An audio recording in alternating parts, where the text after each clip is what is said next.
sense. Jeff, are you grumpy today, or are you actually going to smile this one? Because last week you were so freaking grumpy, it brought down the whole crew. Yeah, you were. You were grumpy. Oh, make a smile right now. Jeff, you smile right now. show. Let's see a smile. He is That's a good smile. He is smile. I'm trying to follow suit here. I got the mustache with the handlebars just going down just a little bit. A little longer. Well, I got a little bit. Look like you I can't got go a 500 little yards of a school. Hey, well, I'm not going near schools, especially in any type of van. Yeah, please go ahead. Definitely not. No white window Not doing games. Not doing that. I mean, the glasses help. If I take the glasses off, I think I really look kind of. I mean, collectively, we can You look like you know all the rules to Uno. Trey, That's what's happening? That's a good point. That's a good point. Hey, listen, I'll tell you later. Let's start the show. Let's go. Here we go. Trey has a mustache. The mustache.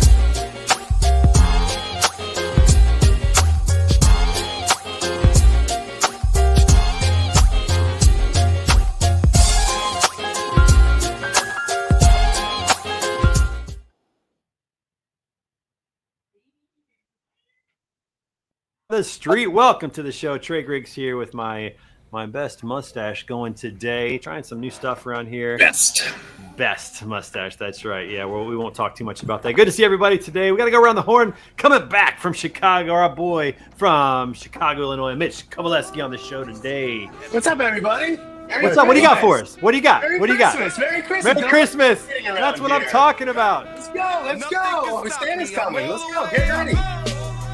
It is Christmas time. I don't care what you people say about Thanksgiving. It's Christmas time. The Christmas tree is up in the Griggs house. The lights are on the tree. Mariah Carey has been released. That's right. Mariah Carey is out. Oh no, she's back. Hey, speaking of Christmas time, this guy doesn't celebrate Christmas at all, but he's coming to us from Colombia. Give it up for Juan Baena. We ain't waiting for nothing here. I guess would have been more appropriate. That's pure cocaine. That's just that looks like a cocaine. cartoon on a human. I don't know how to say that. That looks like a cartoon image on a human. I thought I joined the bearded club, so Nice. Well, some of us need help. I do like the walk-up song.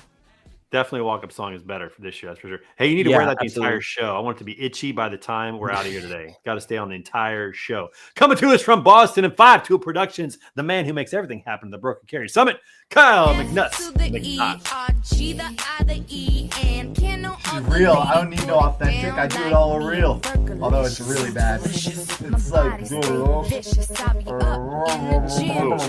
Bane, I like the bobblehead dance. I like the bobblehead dance there, Bane. There you go. What's up, Kyle? How you doing, buddy? I'm cold, but doing good. Actually, it's not Cold? that bad of weather. Global You were warming. playing golf just last Doing week. good. I know. What are you talking about? Kyle, I'll keep you warm. On the golf course, whatever. Promise. That's true. Bane will. We'll do Vegas. Give it up for the strongest man in logistics, everybody, Robert Bane. Sir. What up? Let's go. Bane, your Mariah Carey post was spot on, by the way. Oh yeah, 100%. She has been. I love that she leans into it now. Totally. She should. I love it. It is so funny. I am so with that. That's awesome. Yeah, love that. All right, the bodacious cowboy in the house today, Jeff Dickinson. What's up, everybody? I saddle up my horse and I ride into the city. I make a lot of noise 'cause the girls, they are so pretty. Riding up and down Broadway, What's up, buddy? my old Studley Roy. well, I'm feeling a lot better. I'm not Mr. Grumpy like last week, Kyle. Sorry, You were grumpy last week. I'm going to say Yeah, you were the down a Grinch. little bit. It's not even Christmas yet. Only nerds celebrate Christmas before Thanksgiving. You were acting like the Grinch. No. He was afraid we were going to play a game again, and you know how that goes. It's never Yeah, good. I was the way it frightened. goes. Now, somebody who should be feeling a little bit cold up in the tundra or soon tundra of Minnesota, our good friend Meshach Weber is here today. Look at the hat. Look at the hat. Look at the hat, everybody. Always too much drip, Meshach. Too much drip. Too much drip. I know. You don't have a mop big enough for that. Can't do it. Can't do it. Love that. That's one of my favorites. He doesn't even look try. at this. That's the best part. Look at this. Now he's a director for No, the it's Truman French. Show. That's right. He's a Green Beret. And he's Oh, he's a still white here. Samuel Jackson. Looks like love it. Meshach left his mic in Australia. Meshach might be muted, but he looks good. He looks good, everybody. He looks like an undercover cop in high school. Somebody's got to take Scott's place on the show to do that. Somebody's got to come in muted from time to time. It's just the way it works. That was on me. I muted myself on that one, but yeah, it was. It's just that kind of in between temperature right now. It's quite actually sunny right now Is it in really? Minnesota. Nice. And I'm quite enjoying the day. And I just got back from Australia and New Zealand, where it was just getting into the 80s. So this is a nice transition. I'll take it. I'm surprised it's sunny and warm because I know that Coleman told me they got 1.5 feet of snow in Denver and Colorado. That's obviously a little further south from you. I just thought for sure you guys might be getting a little bit of that too, but no. Yeah, it's this weird, like wobbly kind of Arctic Circle where just like these jets sometimes come down and freeze us, and then sometimes the opposite happens. Yeah. And the weather from the south comes up, and it's quite warm today. Like I'm probably a little overdressed, but I was feeling a little cool this morning walking the dog. And Midwest living, baby. You never know what you're going to get. You just all 4 seasons in one day, baby. Yeah, that's right. It's very possible. All right, hey, listen, we got a special. I don't need cuddling right now. It's okay. I'm good. He's always available. Always available. We got a special guest on the show today. Join us for the first time. He is the host of the Cents Per Mile podcast, and he is the radio host of Sirius XM Road Dog Trucking. Phenomenal guy. Also came to the Broker Carrier Summit to document what was happening to the Post and Pray Classic and other good things. Please welcome to the show, Charles Gracie in the house today. Ooh, solid song. That's a solid song. Finally here. I know. Solid song. What's up, buddy? How you doing? It's a Friday, one day closer to Monday in recruiting. Uh-huh. That's true. Do you have any idea what you've gotten yourself into here? I'm starting to realize. It's not the lounge. It's not the logistics lounge, but it's a close second. I'll say that. It's a little chaotic, maybe a little bit first when it comes to amateur hour around here. That's how it works. Glad to have you on the show today. We're going to talk about all kinds of stuff, but to tell everybody a little bit about yourself and about what you do. For those who don't know you, which is probably like maybe one person out there, go ahead. I'm Charles Gracie, president of Hot Seat Services, host of Cents Per Mile, and I dabble in Sirius XM on Road Dog Live. I just try to advocate between carriers and drivers and try to bring perspectives together to have conversations.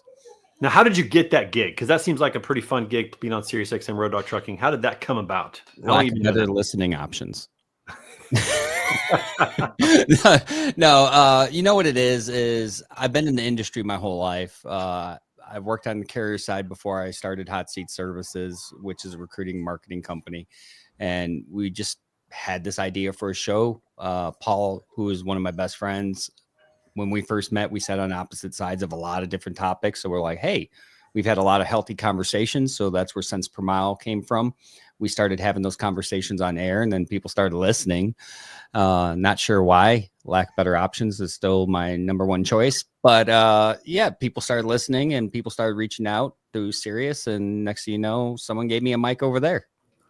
Love it. I love that. And you came to the Broker Carrier Summit for the first time. That was awesome. This year. What was your thoughts, man? What was your feedback? We had several people here on the show that were there, of course, Jeff Dickinson, Robert Bain.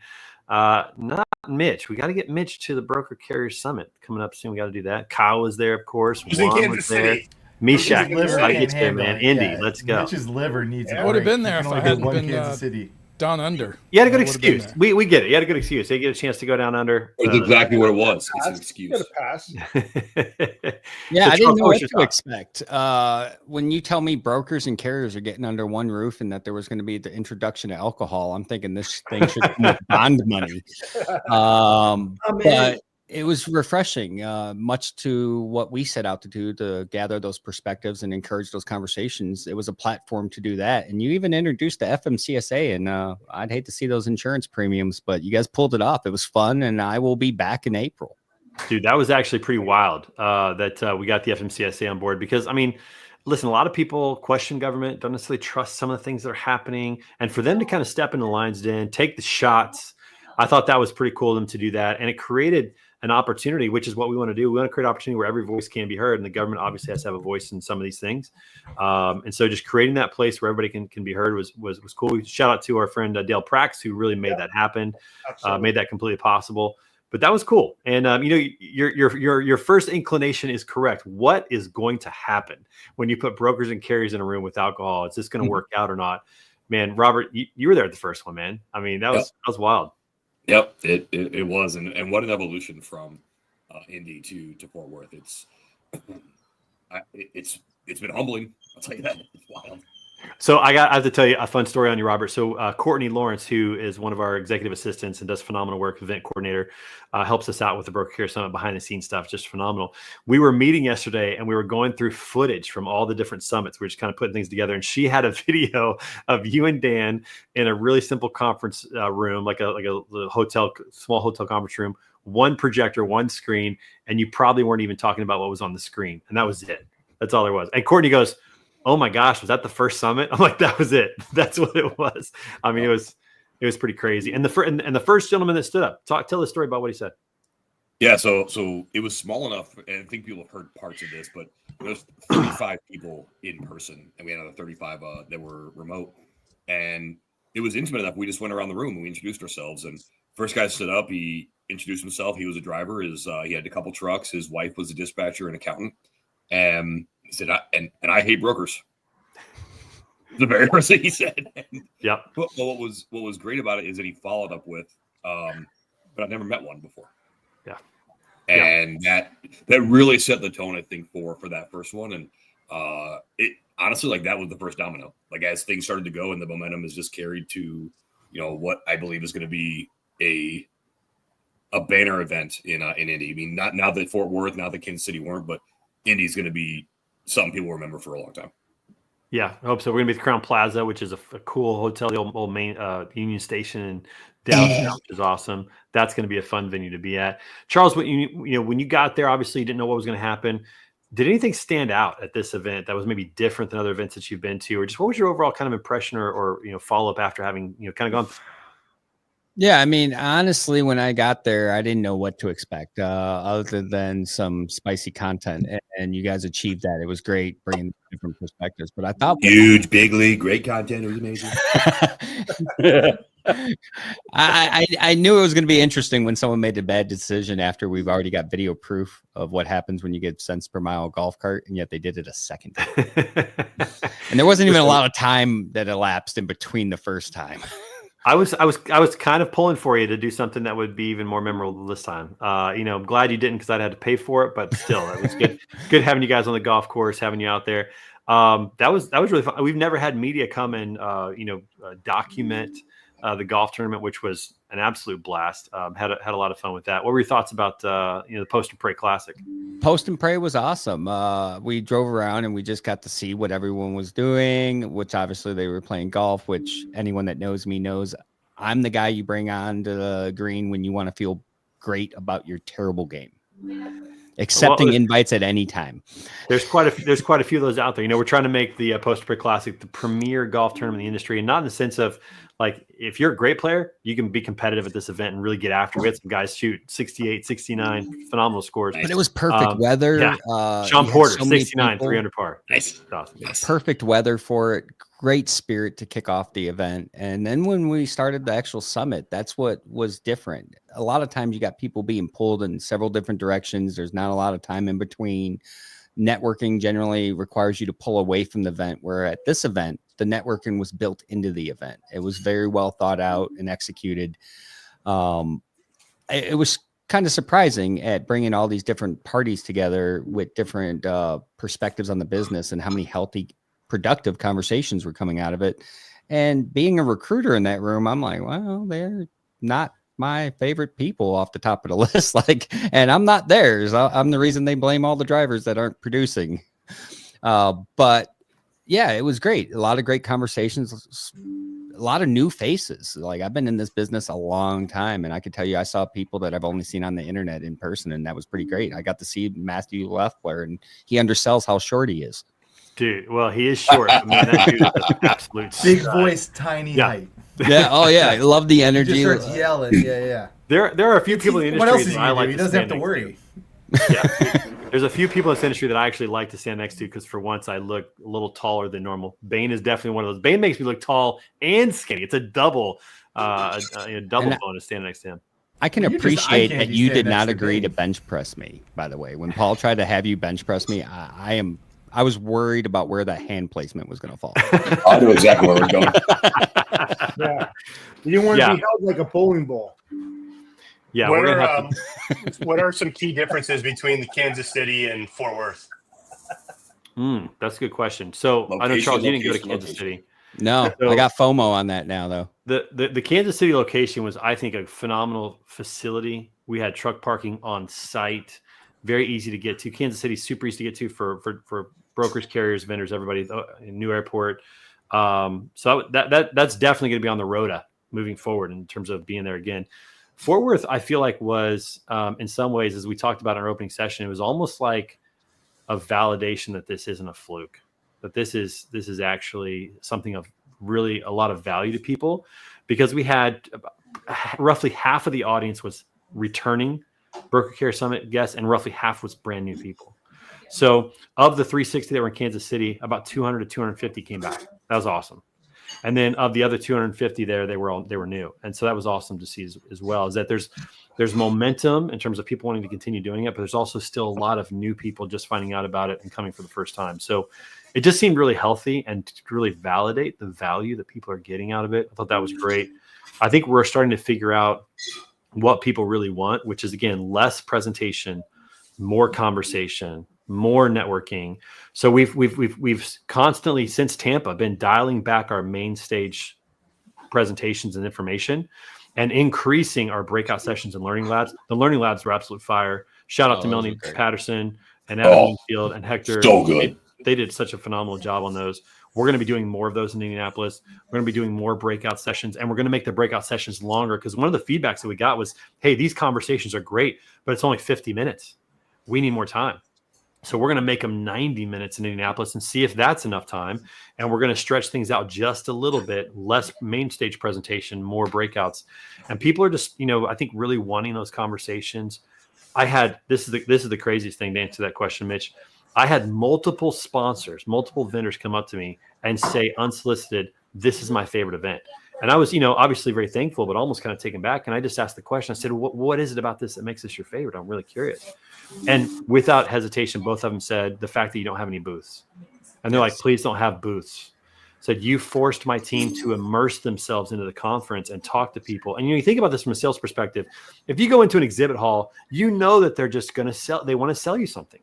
But if you meet somebody at lunch and you don't even know that they're with Ty or with Trucker Tools or with some other vendor, and you just get to know them as a person first, and then you find out that they have technology that you might be interested in, it changes the sales process. It becomes a much more highly qualified lead, because the relationship that's naturally built organically.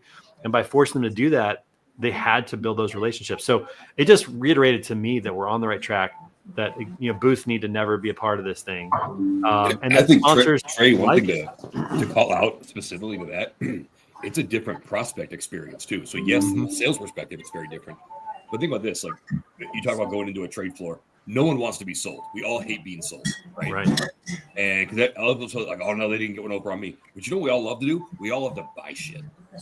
Everyone loves to buy shit, and so it's a very different experience from a prospect perspective too, where you feel very much like you're not being sold to. You're just like, hey, does this have value for me? Right. And so it really is interesting and exciting to see that growing organically. And then as we get more deliberate with it, with like the speed dating, which I think that was awesome, super fun. And I don't think we could even talk enough about that on this show, but all these different things that just encourage all of this conversation is super exciting to see. We may have to come up with a different name. I don't know if speed dating is going to be the winning name or not, but the concept worked, and we're going to bring technology Tinder and for service. Trucking? What was that? Tinder for trucking? Tinder for trucking. No, it was really cool to watch, because I'm on the vendor side of the media side. But Gear grinders?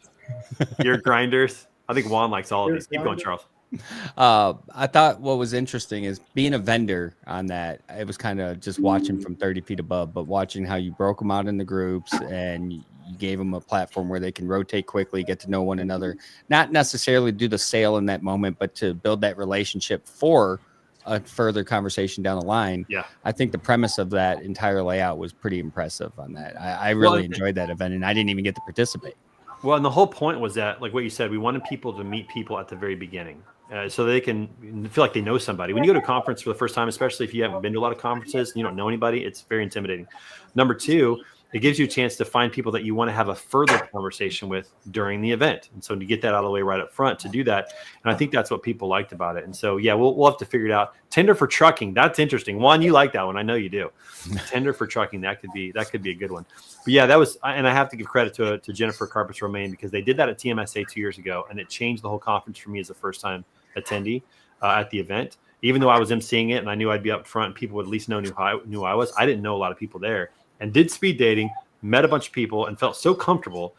And we're like, man, if that's what we need to do that. And so we're going to do that again, but we're also going to bring vendors into it next time. So we're going to have speed dating for freight, and that's going to be brokers and carriers trying to find each other, just like we did this time. And then we're going to have a speed dating for vendors, which is going to be, hey, I'm a trucking company and I don't use the TMS. Who are the TMS providers here that I can meet, maybe talk to, and see if I need help? I need help with accounting. I need help with marketing. I need help with whatever. Who can I go talk to? And so that way we can create some of those relationships for our sponsors as well. So it worked out well. We're going to add that in. No, it was definitely cool, and I like the vibe of the whole thing. It wasn't so stuffy, which typically these things get very stuffy, so professional that it's awkward at times. Not us. The highlight of that was your voice ran out, and Robert got up there and closed up shop.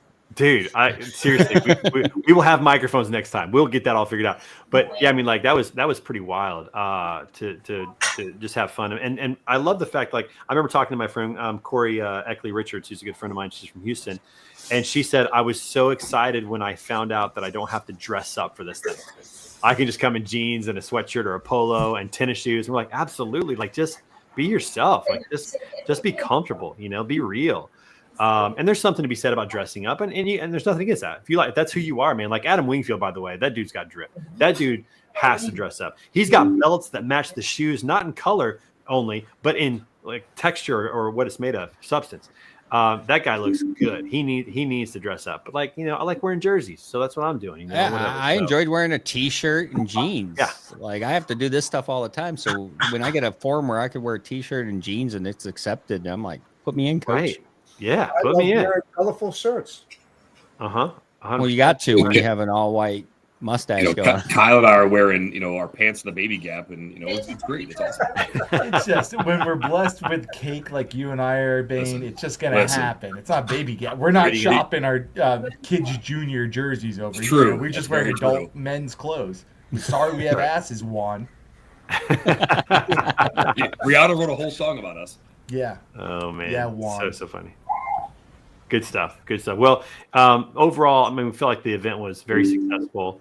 We were incredibly happy with how it turned out with the crowd, with the audience, and I think for the most part, it's going to be something that is just going to continue to grow and get better and better. And again, having Charles, having people like you out at the golf tournament, at the event. I know you took a lot of footage. You did some recording of testimonial stuff and did some of that kind of interview stuff.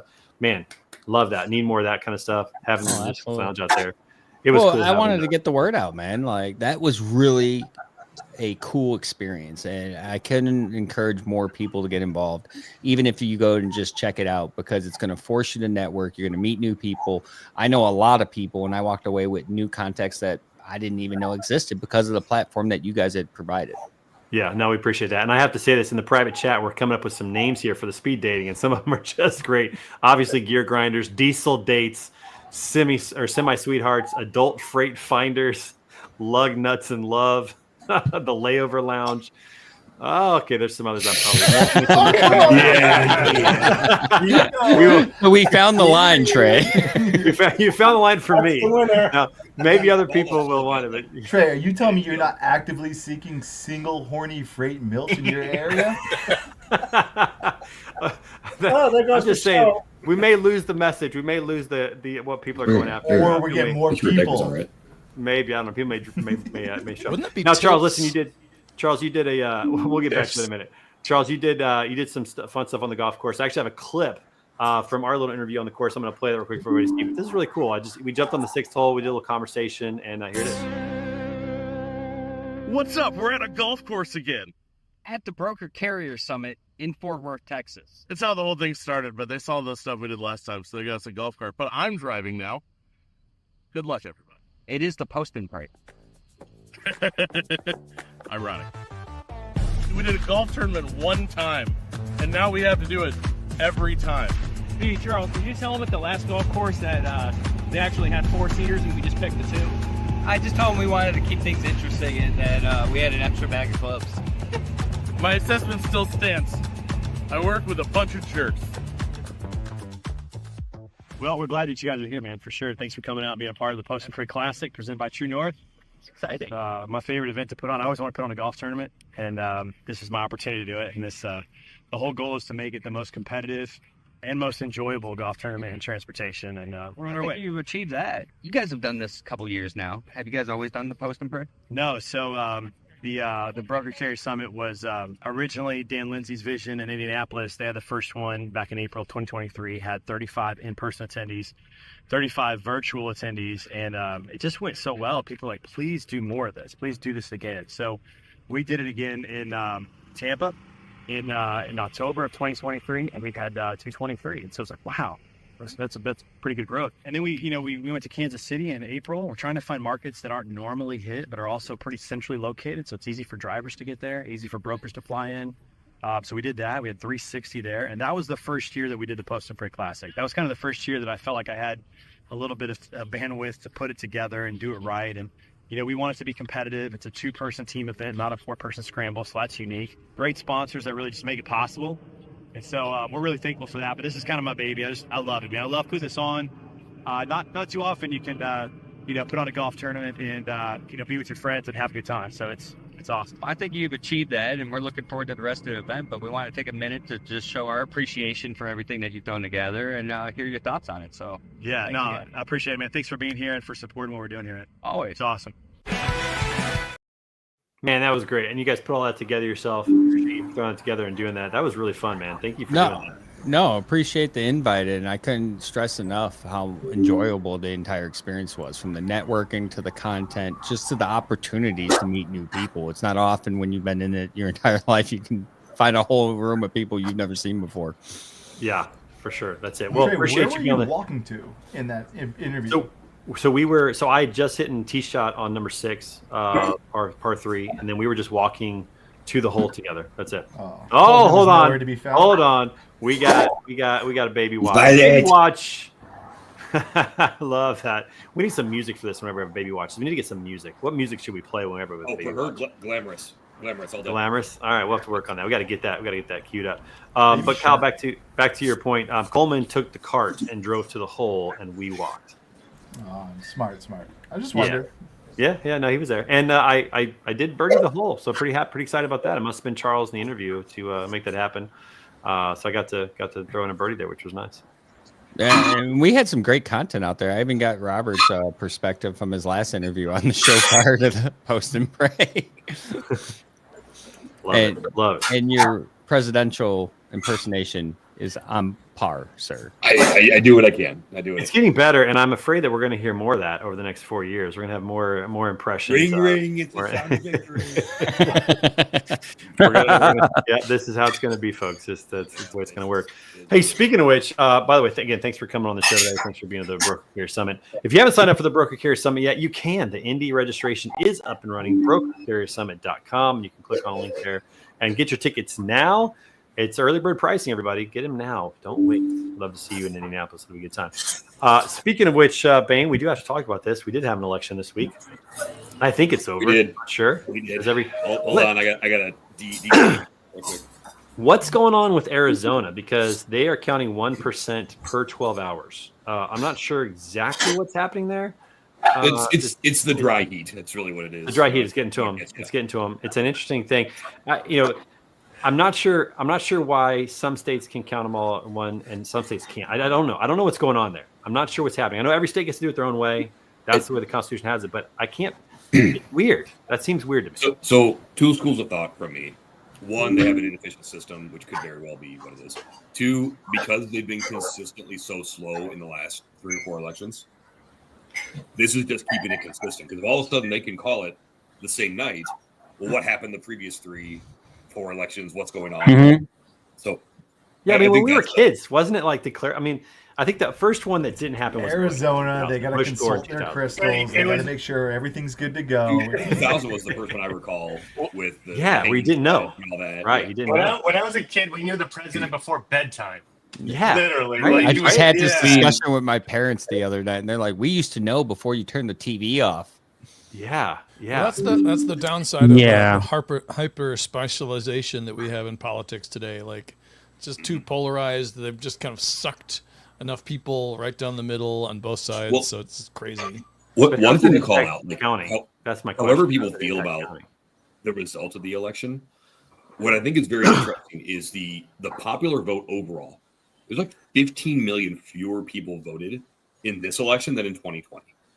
I think America's heartbroken. I think we've just we've went on for quite a while and had quite a few hits to the head, and we've all collectively lost our way, and you know, we're heartbroken, and we can't quite figure out how to solve that, and we're trying different things, and I think we'll get there, but it's a painful time. You know, it's tough. It's tough for most people, I think. I'd wonder how many of those people that didn't get off their couch and vote are the same ones that are complaining. And my first question when I hear someone complaining about the results is, "Did you vote?" And if the answer is no, just shut up. You lost. I mean, Rob called it. Yeah, it's interesting. There's a lot of people that still don't vote, and I still wrestle with why. Like I'm still trying to figure out why people wouldn't at least vote, because even if you don't feel like your vote counts, it's still just a part of the process. I heard some number of like 50% of Protestant Christians didn't vote. I heard, obviously there's a lot of people that don't vote. There's some people that can't. I get it. Like there's some people that maybe just can't or whatever. But it still blows me away that people don't vote. And I think it's still. I don't know that that's new. I think that's actually get it though, because I'm a native to Illinois, and living in Illinois, it's like the state of Chicago. So you can vote however you want. Maybe doesn't matter what I do. That's true. Right. Well, there's that kind of part of the learned helplessness, but also like if you're kind of heartbroken. And you know, I mean, the real problem is just kind of the rank and file politicians that don't want to make decisions that people would hold them accountable for. A lot of things that we've been talking about for a long, long time that we really want solved, they could have solved a long time ago, but it's up to us. We keep putting in people in place that don't want to make decisions, that seem to get away with it. And Meshach, listen, if nobody's sick, then you don't need doctors. All right. If there's no problems, then you don't need politicians. This is their thought. If everything gets fixed, then what the heck would they do? It's a crazy thought. But here's my question is, I would love to know what the percentage of people that participate in voting, how that has trended. I'm curious to know if that has stayed like at 60%. I don't know what the number is. I'll just say 60% for fun. But has it stayed around 60%? Has it gone down over the last 2 or 3 decades? Has it gone up over the last 2 or 3 decades? I'm curious to know, because it blows me away that people don't participate, don't make their voice heard. You got to take the last election cycle out of it. It was COVID. Like, we were stuck at home. Like, COVID's definitely an anomaly. Yeah, that one's like, you can't say like 15 million's wild that there's 15 million less. Like, does it match what normal 2016 was? Just because people are like, I had nothing else to do, might as well vote. If you take 21 out, the trend is actually consistent. It was your excuse to leave the house and not be patronized for it. I'm looking at a graph right now, and it's pretty consistent for the last 100 years. In terms of percentage? Yeah, I mean, it's what has it been? Around What's about 10%. For presidential elections for the last 100 years, it's 50 to a high in 2020 of 68%, I'm guessing, based on the graph. That blows me away. So 35 to 50% of the voting population just says, eh. From 1840 to 1900, it was hovering around 78%. Look like this is about to become the Joe Rogan experience. We need to get this up on the screen right now, Meshach. You need to share this, and we just need to have look stuff up in real time. That's what we need. Oh, we're gonna start smoking weed? Come on, babe, let's do it. Yeah. Woohoo! Jeff's already high. Let's go. That's pure cocaine on Juan's face. I want to touch on what Kyle said. Like, okay, cool, it's an anomaly, and these people said, "Oh, I had nothing better to do." Well, guess what? You apparently have nothing better to do, not you, anyone here, but just in general, than bitch online. Go fucking do something. I'm sorry. It's bullshit that in most of the world, the only people who get to vote look like me. Just straight white dudes. That's the only fucking people that get to vote, get to do anything. And so now we have a system that is in place that even if you believe it doesn't count, you can still at least give yourself the right to bitch.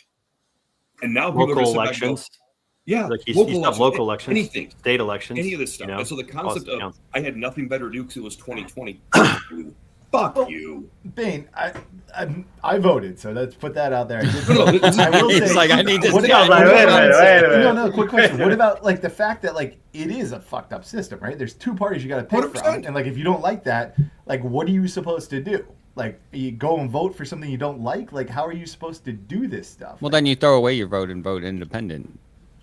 So you write in Kyle McNaught. If you don't believe that this, but at least you But you just don't care. You're like it's also the government's not great at engaging that 50%. Like I don't very disagree. Much like so you can sit there and be mad, but like especially a lot of them are young voters who don't really give a crap or care about that stuff. Which we were all like that. We didn't give a crap about this stuff. Drove a lot of this. Well, and it's because they went on the platforms though. That was something that set aside the Republican campaign away from the Democrat campaign right now, because the Republicans decided to aim their campaign at the platforms that people use, podcast, the internet. Most of us are consuming our media on this. If you are not putting it on that, and if you're just putting it on the tube, you've made a mistake. And I think that there's a strong bias for door knocking and ads. I mean, there's a very strong bias because the infrastructure that's making money, that's what they do. Right. Or we the talked people about that this. Are volunteering. That's what they do. We talked about this before we came on the air. It reminds me of 2008 when the Republicans were still campaigning old school, and Obama and the Democrats used the power of social media for the first time in a presidential election. And they were able to get the word out and the message out and really create a coalition and get people kind of behind their message in a way that we had never seen before, ever. We'd never seen that before. And it kind of reminds me of that because like this idea of like podcasts and long form content has become very intriguing for politicians because it's unedited and unscripted.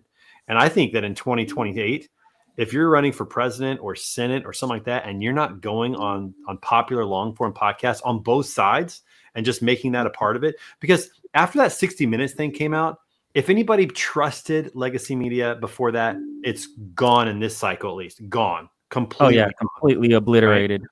And I think that long form, unedited, unscripted, type of format on both sides, I don't care who you go to, I think that has to be a part of it moving forward. Just like social media is now part of it. When McCain was knocking on doors, that dude, he was running TVS. He wasn't on social media. And you could tell because they hired an intern, it didn't sound anything like him. It wasn't real. It wasn't authentic. They weren't using it. People, you look at just in trucking alone, in logistics, we're very analytical.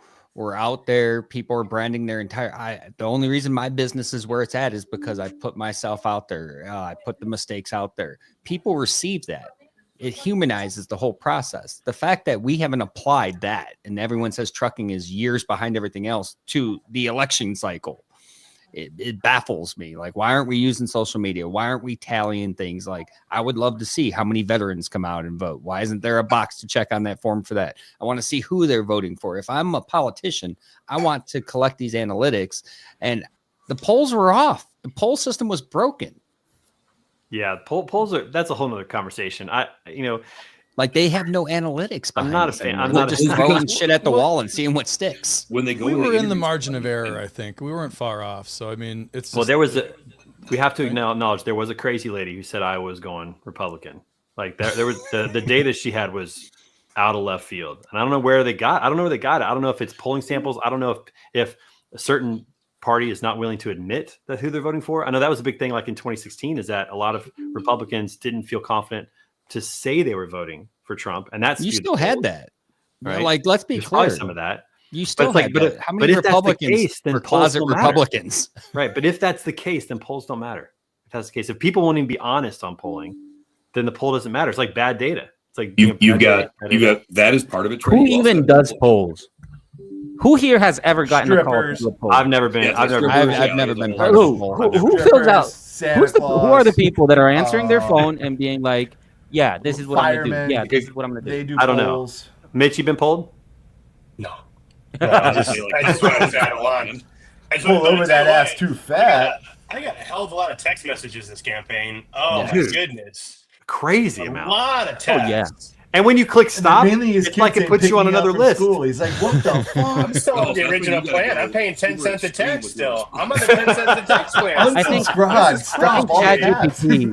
think ChatGPT and robots Your are mobile filling out fucking these plan roles. is killing you, Mitch. You gotta get a little bit. I'll tell you what. I know, 10 cents all day. You got Mitch, the burger funds though. You throwing them out. I got so many text messages this political season, especially in the last 2 weeks. But here's what I noticed about the text messages: I would hit stop like I normally do, and it seems like that just put me on a new list automatically. Like it's like that. Like I signed up for 5 more by hitting stop. Campaign, you showed you were alive. You can't show that you're alive. Right to not be contacted, but I reinforce my spam and I contact you anyway.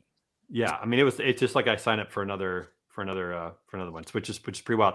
It'll be interesting to see not only how elections change moving forward, 2026, 2028 moving forward in that regard, but I also think about this. If people like long form content so much to get to know politicians better, wouldn't they like that, for example, to better know who their CEO is, or better know who their leadership team is? I mean, think about how many employees out there who go to companies and they never talk to the CEO. They never talk to the C-level management. They might hear an all hands-on speech once. I mean, I remember when I was at DAT, we'd have an all hands-on meeting like twice a year, and I would see people that I had never seen before show up. As someone who's filmed some of these executives, they are not ready for camera a lot of times. They do need to stay scripted. Like, them 4 hours is almost too much talking. Well, it would change who those people are. It creates accountability. That's right. Those people might actually not be those people because they can't handle that. And that's people. Part of the job at that point. If you, I think podcasting has the ability to change a lot. But it's a successful business. Like, who they are is still successful. Do they need to be someone who can go on Joe Rogan, smoke? That's why you need a great host, just to ask questions and create a nice little conversation and make it simple and humanize people and make them look them real. Well, I think that's a lost art.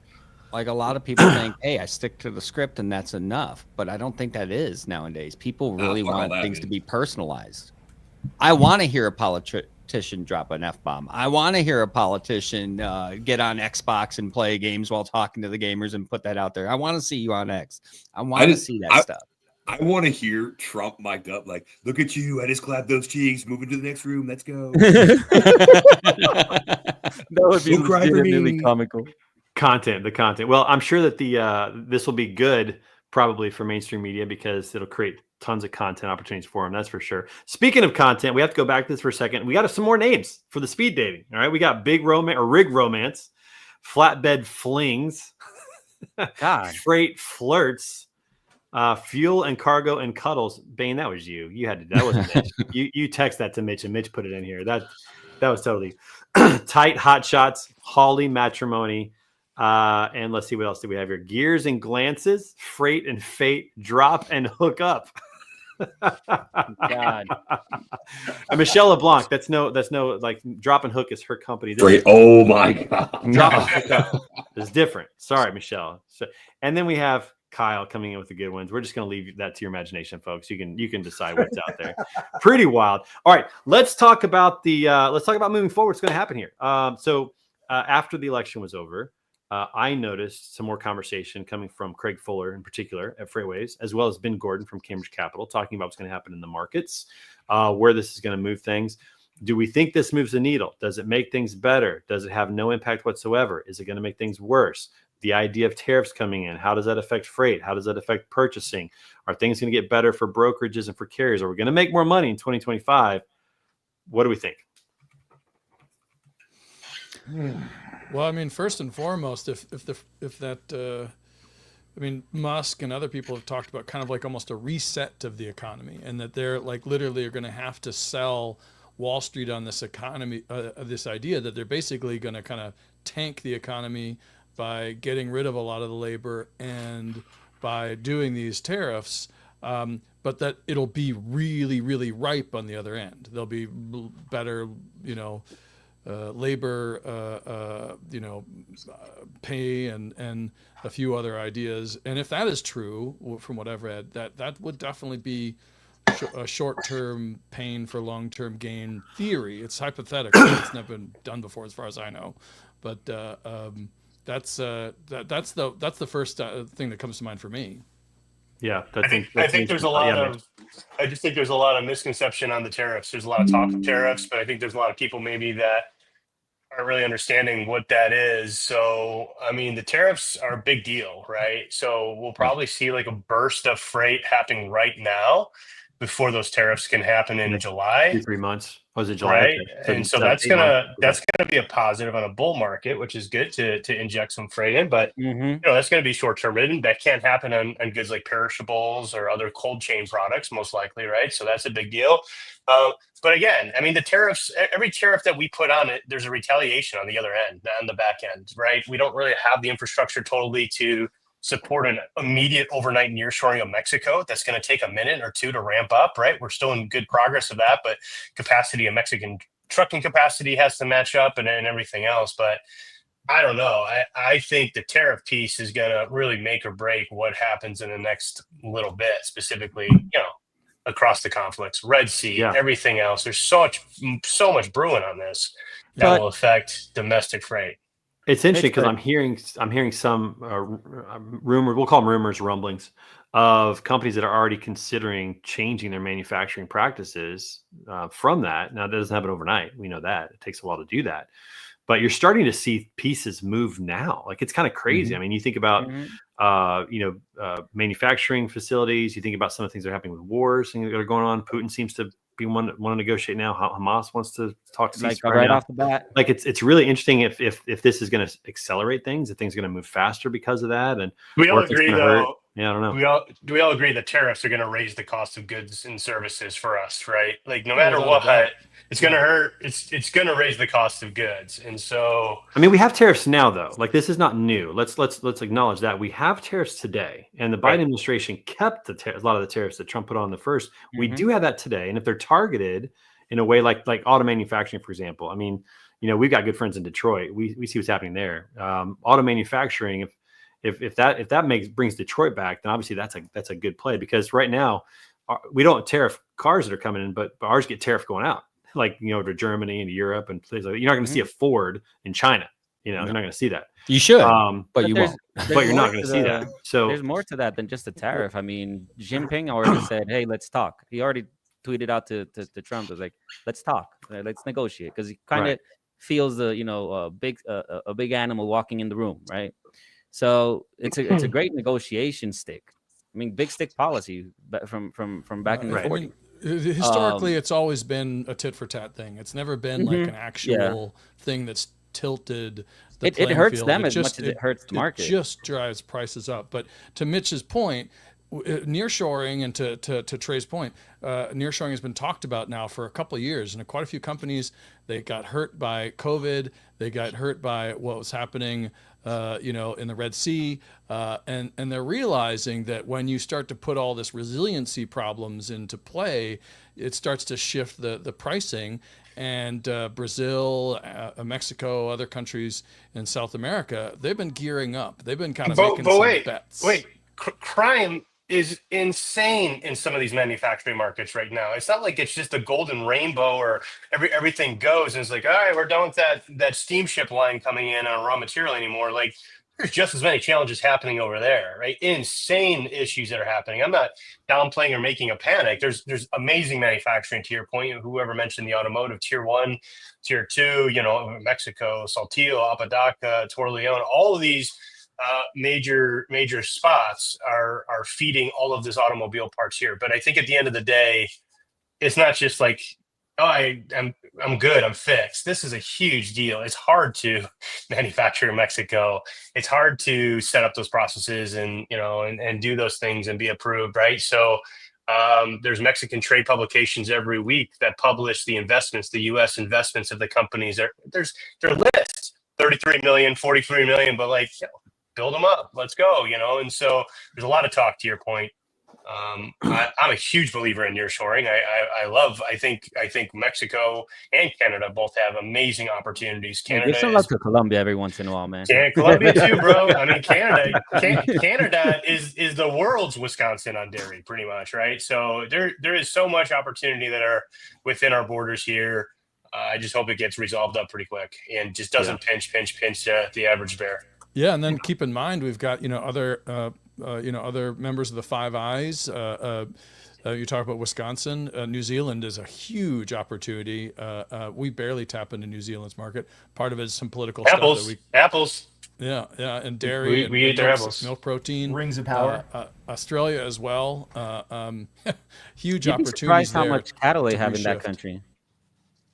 Like we import a lot of meat in Colombia. We import a lot of meat from Philippines and from New Zealand, which is one of those things that you wouldn't think is like, oh, they have that much that they can export it to Latin America. Apparently they do. They have really good practices on that. Really good. Yeah, meat. New Zealand's one of the largest milk solids providers in the world. So Mm-hmm. huge cow production there. And tariffs has two sides to that. Like it can affect like a price in the U.S., but I mean, if you go to a supermarket here in Colombia, imported beef is 50 cents the pound less expensive than local produce meat. How do you explain that? You guys have a huge cocaine. No, huge beef market. You got big cocaine big food, and you bring it to Colombia at a lower price than what local organic producers are. So it's like there's a two side to that. Like you guys obviously need to sell. Like the U.S. needs to sell out to the world in order to have that trade balance that's in favor. I mean, nothing more favorable than a hard dollar, because if the dollar loses value, there's no interest in anybody doing business with the U.S. from the third world. Best we can do is a new Marvel movie, Juan. Take it or leave it. We didn't talk about this. We could always bring this up, but I've learned a lot about the Federal Reserve in the last couple of days, which is interesting. Didn't realize that they have very limited government accountability, controlling our monetary policy. This is an interesting time. I don't know what's going to happen, but this is an interesting time to see. There's like the government and then the federal government, and those two are different things. Well, Federal Reserve. There's government and the Federal Reserve. Yeah. I mean, but anything with the Fed in front of it, it's like its own thing. They're like immune to to whatever the government's doing. Yeah, I find it interesting. Like, I mean, how many times CIA directors and FBI directors have gone to Congress and lied to Congress in their faces, and where is the accountability for that?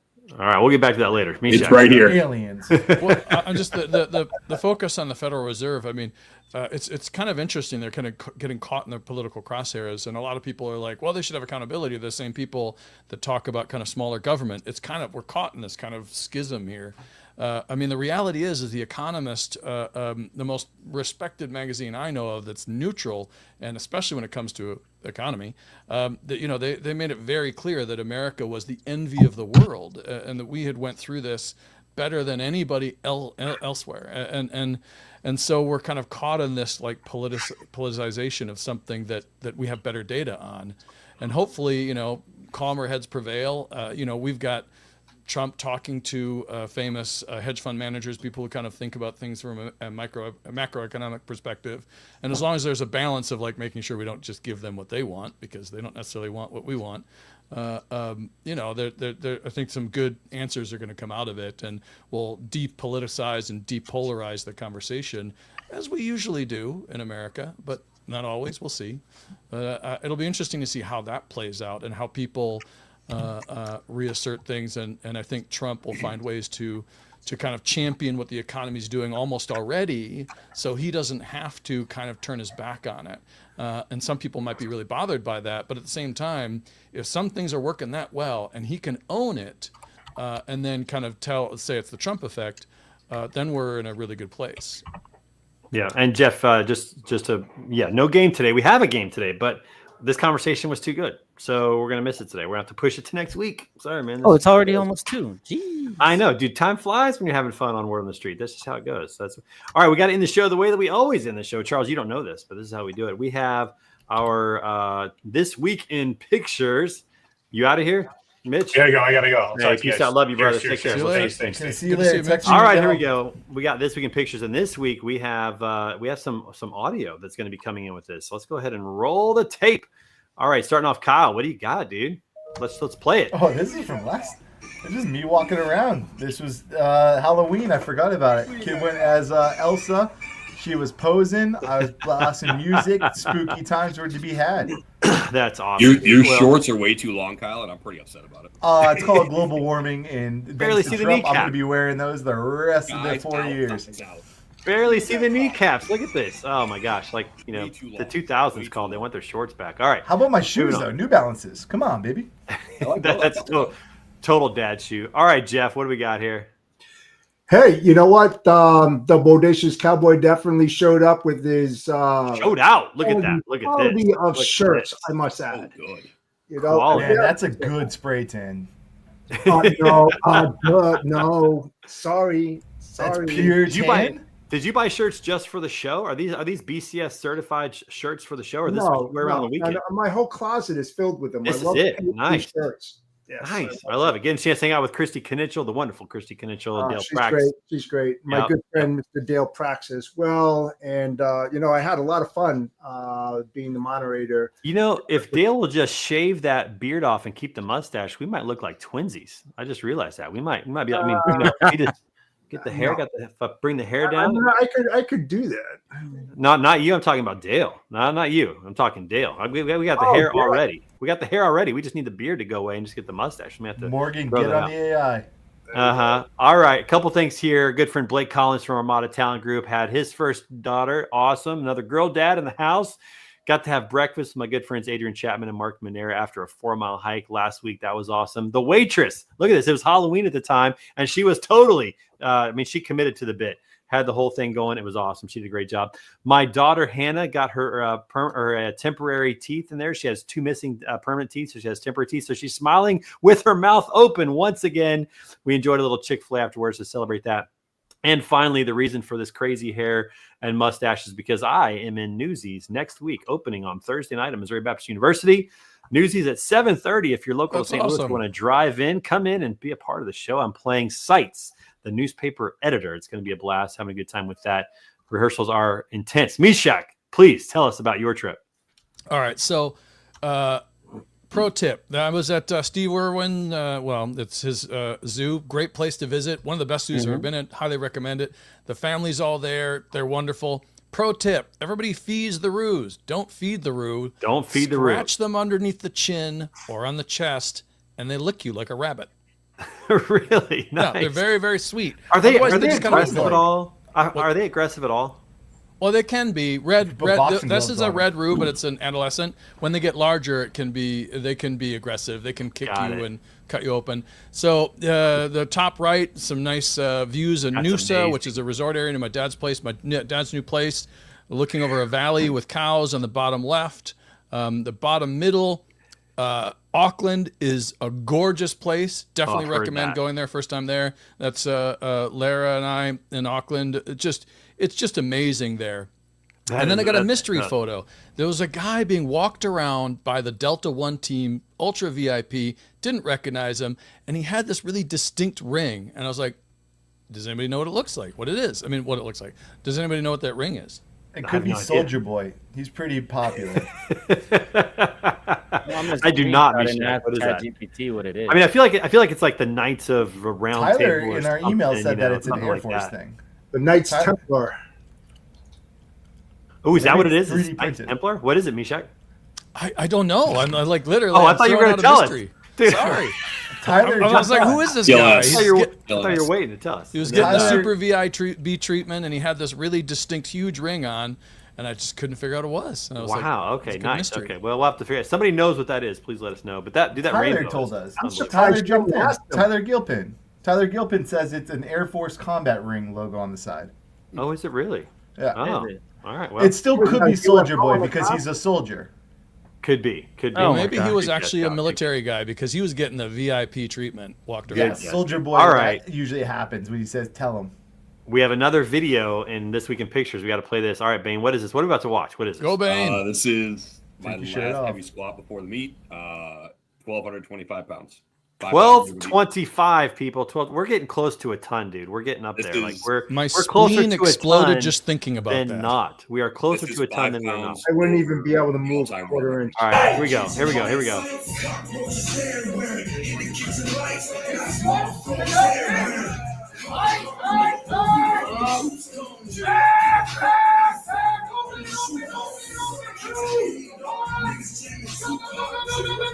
Holy moly. Bane, you know you can go Holy faster, and then it gets done quicker. That's right. What are you doing? Why? Are you... Hey, listen, if you want to dive bomb that, tear it up, man. Yeah, Bane, is there anything that doesn't hurt after something like that? Is it like a moment of like Indiana Jones where like there's nothing, there's like your little part of your elbow that doesn't hurt? Yeah. So the only thing that hurts after I'm done with like that, it literally is like this, like my UCL is the only thing that actually hurts. No, like I have been very, very blessed, I think, because of the years of soccer, like no matter how intense or how much volume I do, like I don't get really sore squatting anymore. But that said, up until last night, this whole side of my right eye, the whites of my eye, was red from the blood vessels bursting. Yeah. Well, you could see your face just getting brighter and brighter red. There's blood just like flooding. It's crazy. But again, the pressure is cool, but like again, it's people have heard me talk about this. Like a wave that should kill you and it doesn't. It's so dope. It's so awesome. The ultimate skydiving experience that you're so alive afterwards. I've done a lot of drugs in my time, and these are way better. That woke Jeff up. Jeff was asleep when you were squatting 1,000 pounds. You said I did a lot of drugs. Jeff woke up, threw his phone down right there. Wait a second, we're talking drugs? All right, everybody, that's it for this week's Word on the Street. The Chiefs play the Broncos at noon Central on Sunday. Go Chiefs, and everybody else, until next time, have a great weekend. Thanks for seeing you guys. Peace out, everybody. Let's go. Let's go.